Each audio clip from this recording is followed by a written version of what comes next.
All right, so today we're not just flipping through some dry policy paper. No, we're diving headfirst into what you could call a gauntlet.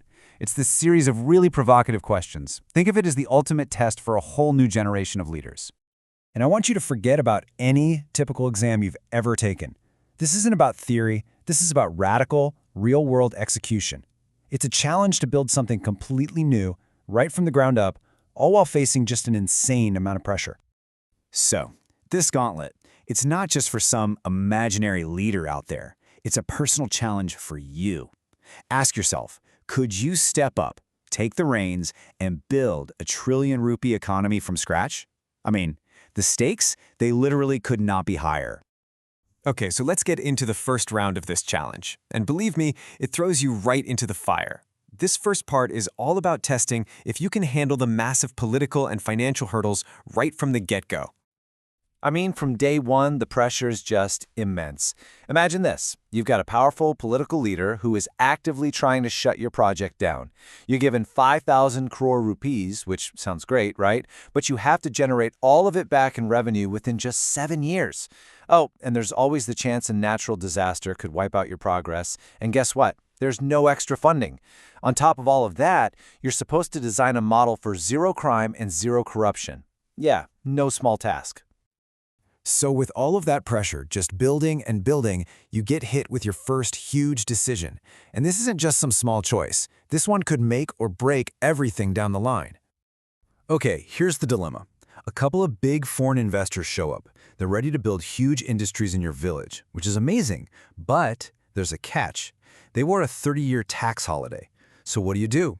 Do you take the deal, get that immediate boost in jobs and growth, or do you say no and prioritize the village's long-term economic freedom? It's that classic trade-off, right? Short-term gain versus long-term control. All right, let's say you've navigated that initial political minefield. You survived. But now comes an even bigger test. We're talking about the sheer mind-boggling scale of the economic transformation you need to pull off. So here's where you're starting from. The current annual per capita income is just 30,000 rupees. That's the reality on the ground. And here is your target, 12 lakh rupees. And you've only got 5 years to make it happen. You see, this isn't just about growth. This is an economic explosion. Let's really put that into perspective for a second. We're not talking about a 10 or 20% bump. We're talking about a 40 times leap in income in just 5 years. So the big question is, how on earth is something like that even possible? Well, the proposed engine for this insane growth is what's called a startup flywheel. The idea is to fund 50 brand new startups every single year. You're not just creating jobs, you're creating a whole new class of local entrepreneurs. The key here is to generate wealth and, this is crucial, keep that wealth inside the village. When that happens, it inspires the next wave of founders to do the same. It becomes this self-perpetuating cycle, a flywheel for exponential growth. Okay, so if you've got this powerful economic engine revving up, you need the roads for it to drive on, right? That brings us to challenge 3, building the actual infrastructure, the physical and digital tracks for this brand new society. This is the stuff that has to support that incredible ambition. And honestly, the blueprint for this stuff is straight out of science fiction. We are talking about vacuum trains. Yeah, like a hyperloop for super fast travel. Mini air cargo hubs to connect you to the global economy. 100% renewable energy supply. Oh, and 10 gigabit per second internet in every single home. The vision even includes a hospital so good it attracts medical tourism from around the world. This isn't just an upgrade, it's a total reimagining of what a village could even be. But think about it. With this much money flying around and development happening this fast, a very old, very big problem becomes a huge risk: corruption. So how do you build a system that's transparent and accountable from its very core? The proposed answer is pretty radical. It's technological, a blockchain governance model. The easiest way to think about it is like a digital public record book that's impossible to tamper with. Every single transaction in the village, from salaries to taxes to government contracts, gets recorded on it. It's permanent, and everyone can see it. You're basically trying to design corruption out of the system from the very beginning. And the ambition doesn't just stop with tech and buildings. The plan goes way deeper. It's about building up the people, too. It throws down another incredible challenge.